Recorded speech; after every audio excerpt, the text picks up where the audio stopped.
what's going on, everyone? Aaron here with Maz Real Estate in the Bowman Realty Group. And before we get in today's video, I have some real estate stuff, and then I have some stuff that's more on a serious note for all you parents out there.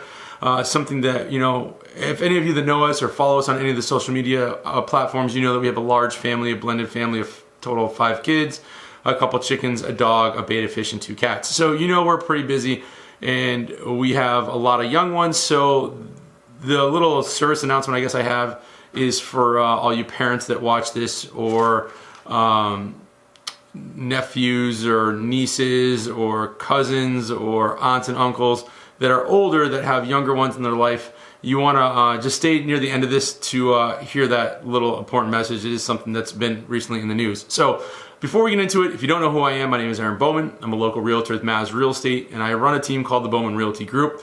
And we cover predominantly Hartford, Tolland, and Windham County. And we work with everything from first-time home buyers all the way to investors. But we really... wow, excuse me. I don't have my coffee with me, so I should have something probably to drink. But we do specialize primarily in working with homes that were on the market that didn't get sold, which are what we call in the business expired listings. And that's usually due to the fact that the other agent didn't leverage social media enough to get the home sold. We also work with families that are in a probate situation. So if they've lost a loved one and now they have a house that's in probate and they're not sure what to do, we also offer free advice and free books to help them get through that. Well, they're PDFs that we created to help them get through that and to navigate those waters. And then we also work with for sale by owners. So we do a few different things, but our real bread and butter, what we really specialize in, are those 3 things: the for sale by owners, expired listings, and probate. So before I get too far into this report I got right here in my hand is for this month, for what had happened the last month, and it's going to cover condos and single-family homes in Hartford, Tolland, and Windham County. And right now, for condos, co-ops, PUDs, all that type of stuff, your average sold price is $182,000, almost $183,000. And you might hear the kids running around upstairs because I'm down here. The next is that the average day on market for those condos, co-ops, and PUDs is 86 days. Now, if you don't know what a PUD is, it's a planned urban development. It's very similar to a condo, but there's just different rules. So that's kind of what we got going on with that. Now, for single families, which majority of the people I think that watch us are really into the single family homes or have single family homes. I think a lot of people that end up with condos end up renting them eventually at some point. So the condo stuff may not apply to you, but it's very similar to what we have going on here with the single families. So single family homes, the average sold price is $283,885, and the average days on market is actually a little less than the condos. It's at 80 days even. Now, take that with a grain of salt, because you could have a great home, but if it's not marketed or priced properly, it's going to sit longer than the 80 days. You're going to be somewhere around the 145 to 111. Some homes did sell as quick as 54 days. Those, I didn't look into each individual home that's sold, but my guess would be that those homes were sold below market value because they needed a quick sale, whether they were in a maybe pre-foreclosure market, maybe they were a HUD home or a Fannie Mae, Freddie Mac, something that was foreclosed on, or maybe somebody that's just trying to get out from underneath their home because they're moving or have some type of family emergency. So sometimes they sell a little bit quicker. So that's pretty much what's going on. That's the market. So right now, if you're getting your house ready for the spring market, which you should be if you are looking to sell, the spring market's going to be here before you know it. So whoever you're working with, preferably it would be us. Whoever you're working with is going to need time to do the photos to get the marketing up and running. Anybody that tells you they can do it in a week, I don't buy it. There's a little bit more than that. But anyways, that's getting off subject. So market report, that's done. We can just throw that down there. So now the next thing I'd like to talk about, and I don't want to keep this too long, but there's been something going around that actually we had a talk with Jake and Ava yesterday, because now it is in the Enfield school systems. It has been a robocall. We haven't seen it here in Vernon as far as Annie and Luke. They're a little bit younger, but there's this quote-unquote challenge going on. And for the parents that aren't tech savvy, you need to find somebody that is, or get really good at whatever platform your kids are on. Get on it, play with it, understand how it works, whether it's Facebook, Instagram, Twitter, TikTok, WhatsApp app, any of that stuff, because this MOMO challenge is what's rearing its ugly head again. And it's really, it's really disturbing, especially having kids, that there's people out there that come up with this sick and twisted stuff. Now, on a serious note, thrillers, horror movies, that's fun, I guess. It's not my genre of movies per se, but that's a little bit different than something coming up on a child's phone or some type of electronic device and telling them to do something to hurt themselves. So this challenge, from my understanding and from doing a little research on it, was originally around in like 2016, I guess. 2018, it was 2017, 2018, there was I think like 12 or 13 children that had injured themselves. So basically, in a nutshell, what this app is, or what this challenge is, I mean, it's not like somebody that has like the saltine challenge where you try to eat like 8 saltines at once and you can't because it just dries your mouth out.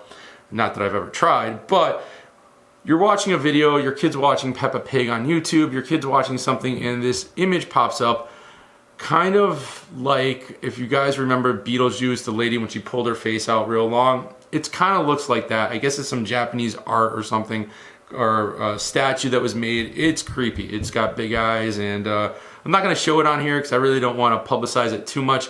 But what I do want to make sure is that the parents that watch this, or the aunts and uncles that watch this channel, have an idea of what's going on, because they may not have seen this in the news, or the news just may not have covered it as much as I think maybe they should have, as far as warnings for parents. So basically what happens is you're watching a video, this pops up, this image, and there's a creepy voice, kind of creeps you out, like watching the Jigsaw movies or Saw, those type of creepy doll thing. So it starts, singing a song, what have you, and each one's a little different. Some might tell you, turn your stove on tonight while your parents are sleeping and don't tell them. If not, I'm going to come and get you. So it kind of puts fear into the children to do these things. And, I guess we use the word hacker, or somebody that, I hate to use the word hacker because it's not necessarily what it is, but somebody who wants to be, who wants to damage children's lives, or to lead them down a wrong path, or to torment them, or however you want to put it. They can send this out to random people. They can embed it into videos. So if your kid's watching something on YouTube, it pops up. Now YouTube's got a pretty good flagging system. They're pretty good about bringing crap like this down and taking it off, which is good. So basically it's a hoax about an internet challenge that was spread by Facebook and media outlets. It was reported that children and adolescents were being enticed by a user named MOMO, M-O-M-O, to perform a series of dangerous tasks, including violent attacks and suicide. So that's kind of what's going on with this, and I figure I'd just read it right off of Wikipedia instead of trying to come up with my own thing. But if you are a parent, you should, maybe look into this a little bit, sit down and talk with your children. I know that, it was on, there was a RoboDial out by the Enfield School, which, props to them. They're really on top of stuff there. And, Ava and I were talking about it, and Jake, when I picked him up the other day, we talked about it in the truck for a little bit. And, kids in the bus were showing images of, because you can go to like Google Images and pull up an image of this creepy looking girl doll face thing. And, it's just something I think that needs to be brought to light and not to be hid from. I don't think kids should feel like they should hide this from their parents. I think that if you have a good open flow of communication, that you can tell your kids, listen, hey, this is a hoax, it's a joke, it's not real, it's no different than the Slender Man crap that was out a few years ago. It's all a big hoax, and somebody gets a kick out of it because they like to scare little kids, basically, is what it is. But it's really important that you do talk to your kids and have an open line of communication, because God forbid if you can prevent something as far as a suicide because they listen to the stupid video, or turn the stove on, or some of the other ones that I've read, we're telling kids to jump off from a high ladder to hurt themselves, and that was coming from a 3-year-old. So there's different reports out there. You can read into it without having to actually watch any of the videos if that's what you choose to do, but you should, I just wanted to bring this to light to anybody that watches this channel. It was on the news like that for like 2 seconds on one of the channels I saw, but now that it, kind of hit close to home as far as our kids have seen it, or know about it, and the kids in school are talking about it, I think it's very important that, it's brought up in a mature fashion and discussed appropriately with children, so they know not to go out and hurt themselves or hurt somebody else based on a stupid video that they get on their device. So A couple other things you can do as a parent is make sure you have parental locks on here. Make sure you have your timer set so the kids can only be on it for so long. And just monitor whatever social media platforms they're on. That way there you have a real good idea of how that platform works. And again, it might be a little bit of a pain, but if it saves my kids, then I guess it's worth it. So that's pretty much a sad note. So I'm gonna leave now. We're about 10 minutes in. I gotta go do some snow blowing outside. So thanks for watching today's video. As always, if you guys have any questions, comment down below, share this with somebody you know. I will be more than happy to answer questions live on air, or I can just type into the comments, depending on how in-depth the answer is. But again, thanks for watching. I appreciate it. And we will see you on the next video. Also, don't forget to follow us on Roku, Instagram, YouTube, Twitter. And I'm thinking of trying Periscope, but I'm not quite sure yet. But we're out there. Find us on social media, follow us around. And if you would like to buy, sell, rent, invest, feel free to give us a call, and we'd be more than happy to sit down and instruct you and teach you about the whole home buying, home selling process, renting, investing, and all that with real estate. So thanks again from all of us to you. We will see you next time.